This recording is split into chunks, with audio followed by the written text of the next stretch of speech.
আমি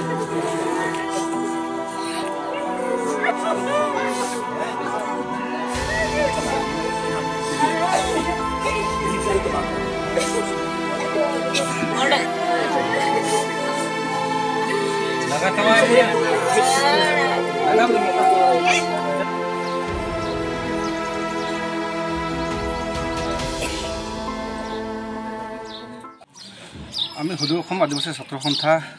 হয় আমি যি ৰাণাবীৰৰ যিটো মৃত্যুদেহ উদ্ধাৰ কৰা হৈছিল এইখিনিতে আমি তেখেতৰ মৃত্যুদেহ উদ্ধাৰ হৈছে তেখেতৰ মৃত্যু হ'ল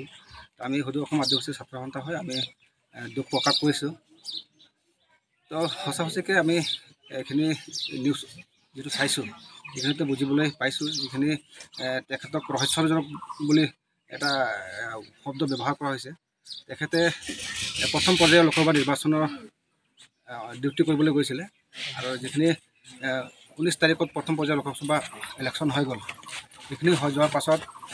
EVM মেচিনবোৰ ৰখাৰ পাছত তেখেতসকলে অনুমানিক 1টামান বজাত গোলাঘাট পুলিচ ৰিজাৰ্ভত তেখেতসকলে আহিছিলে আৰু তেখেতসকলৰ যিখিনি আমি নিউজ দ্বাৰাই বা নিউজ জৰিয়তে আমি গম পাইছোঁ তেখেতে ৰাতি প্ৰায় 1-2টামানত বজাত তেখেতে পিচাব কৰিবলৈ ওলাইছিলে বুলি কৈছে আৰু সেইখিনি ওলোৱাৰ পাছত যিখিনি তাৰ সন্মুখত এখন পুখুৰী আছিলে সেইখিনি পুখুৰীত পিছলি খাই তেখেতে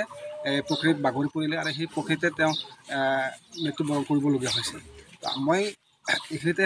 ভাবোঁ মানে যিহেতু কোকৰাঝাৰৰ পৰা যথেষ্ট এটা পুলিচ দল গৈছিলে ইলেকশ্যন ডিউটি কৰিবৰ কাৰণে আৰু যিখিনি সেইটো প্লাটুনৰ যি দৰগা যি কেপ্টেইন তেখেতে গোলাঘাটৰ পৰা ওদালগুৰি অহাৰ পাছত তেখেতসকলে যেতিয়া কাউণ্টিং কৰিছে হিচাপ কৰিছে তেতিয়া কৈছে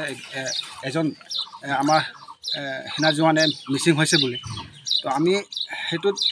মানে পুলিচ প্ৰশাসনক মই নিন্দা কৰিছোঁ তেখেতসকলে ব্যৰ্থ হৈছে যিখিনি তেখেতলোকৰ কাম কাজবিলাক আছিলে যে যেতিয়া গোলাঘাট পুলিচ ৰিজাৰ্ভৰ পৰা আহোঁতে যিটো টিম কেপ্টেইনে যে কাউণ্টিং কৰিব লাগিছিলে হিচাপ কৰিব লাগিছিলে সেইখিনি হিচাপ নকৰাকৈ তেখেতসকলে আহি গ'ল আৰু সেইখিনিত ওদালগুৰি অহাৰ পাছত তেখেতসকলে কৈছে যে এখন আমাৰ বীৰ জোৱানে মিচিং হৈছে তো নিশ্চয় তেখেতসকলৰ অৱহেলিতক বাবে আমি তেখেতৰ মৃত্যু হৈছে বুলি আমি অনুভৱ কৰোঁ মানে তো পৰিয়ালে এতিয়া কোন আছে এতিয়া পৰিয়ালত তো সেই ৰাণাবীৰ চৰেণ একমাত্ৰ পুত্ৰ আছিলে আৰু তেখেতৰ 2টা সন্তান আছে কইনা সন্তান এটা ল'ৰা এটা আছে আৰু তেখেতৰ স্বৰ্গীয় ৰাণাবীৰৰ মা আছে আৰু সেই পৰিয়ালটো ইতিমধ্যে আমি গম পাইছোঁ যথেষ্ট তেওঁলোকৰ মানে অসুবিধাৰ সন্মুখীন হ'ব গতিকে মই অসম চৰকাৰ বা পুলিচ প্ৰশাসনক দাবী জনাওঁ যে তেখেতৰ যি চৰকাৰীভাৱে যিখিনি অনুদান পাব লাগে চৰকাৰৰ যি সা সুবিধা পাব লাগে এইখিনি যাতে অতি সোনকালে তেখেতৰ যি মানে পাবলগীয়া আছিলে এইখিনি যাতে পায় এইখিনি আমি দাবী জনাইছোঁ